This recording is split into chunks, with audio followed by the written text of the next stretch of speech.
Ku kyalo Kabembe mu ggombolola y'Ekyampisi mu disitulikiti y'e Mukono gye Bweyawambwa Ssempijja Yuda. Abatuuze olutulabye ne bakuŋŋaana.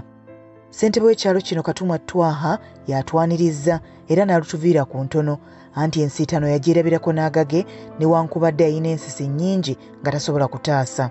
Mugenda omukwata Ssempijja kuba nze nali mpaakinze sayidi eyeeri motoka bwe yajja sayidi eyeeno mu kamera mwennyini ne babakwata bonna.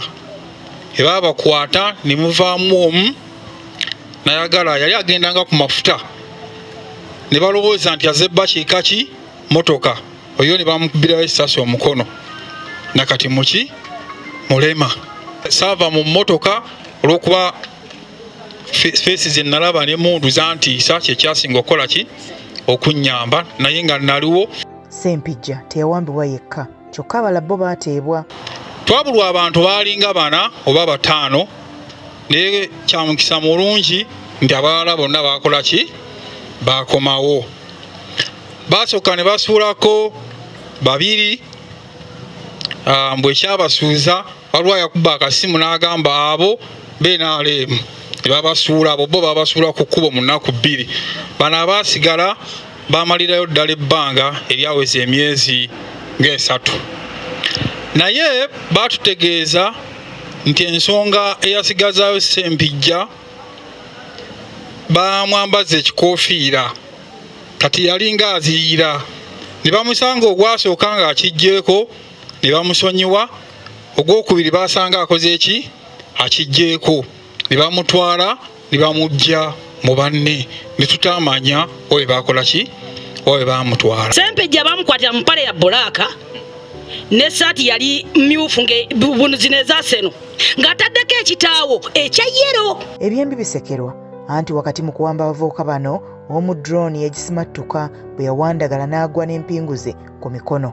Omuntu omu gwe baasiba empingu bwe bamala omusiba empingu wano mu kupapa wano bayingiza mu motoka oyo yagwa wansi n'awona waali wano naye atya era nenkubira afande Swaibu ne muga afande Swaibu jango nyamba omutuuze wange aliko ki empingu najja n'akasumuluzo egiso najja n'akasumuluzo n'amuggyako ki empingu nga tuli mu kamera wennyini ey'ekabembe ntulowooza nti kamera osange neeyamba abakoze eki abakutte kuba omuzannyo gwali mu kamera wakati wennyini ku kamera naye n'okufolo tetufunanga ki kuyambi bonna. Ye nnyina wa Ssempijja ne mwannyina ebigambo byabaggwako dda kyokka amaaso tegabava mu kkubo nti oba oliawo baliba bali awo omuntu waabwe n'akomawo.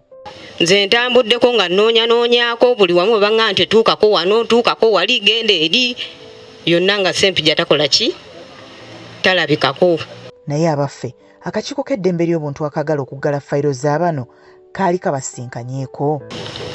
Sibalabangako naye bankubira akasimu emabegako awo nga baŋŋamba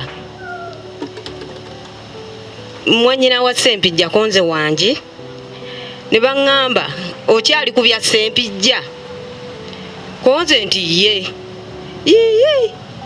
ffe tubadde tugamba omusango tuguggaddewo era fayiro ya Ssempijja tukoze eki tugiggadde konze olwaki nga Ssempijja tannalabika.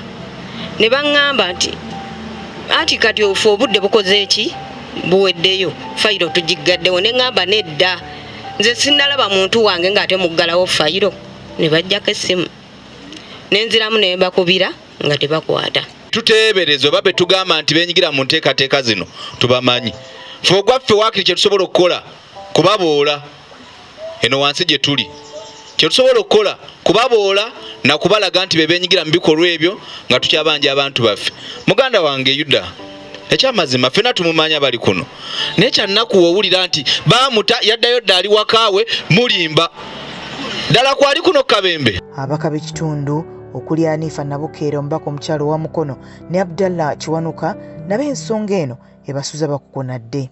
Abantu bano be mulaba abatambula mubegendereze ate mubamanyi bulungi besigenda kwogera bagiso batambula ate era mission yaabwe tenaba kuggwa. Omwami Kato oyo omu ku kibuule gwe yawamba ne bamukuba abafa batuleetere emirambo tuziike bwe baba baabula ekyo nakyo batutwale gye baababuliza kwegamba batugamba tebaliiwo beefuula abatategerako ddala naye mu nsonga eyo tetugenda kusirika.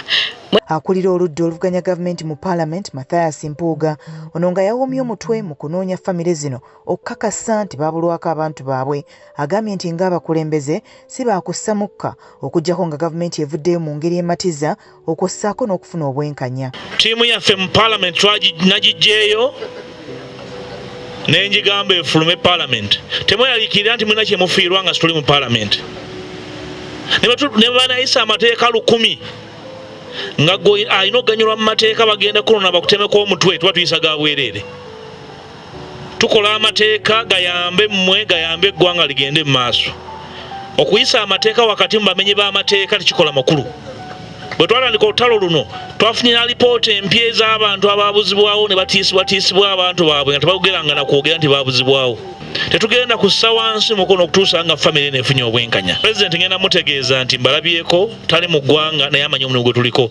Ssempijja yaliyo so singa wangadya bwagamba ne banne oba balya mmere ekyo tugimma abaana simanyi nange. Mpuuga alabudde abantu ku batuuze bannaabwe abayinza okuba nga balonkoma bannaabwe okuwambibwa olw'enjawukana z'ebyobufuzi. Mmwe mu makkati gammwe mutambula n'enseekeezi muzeegendereze.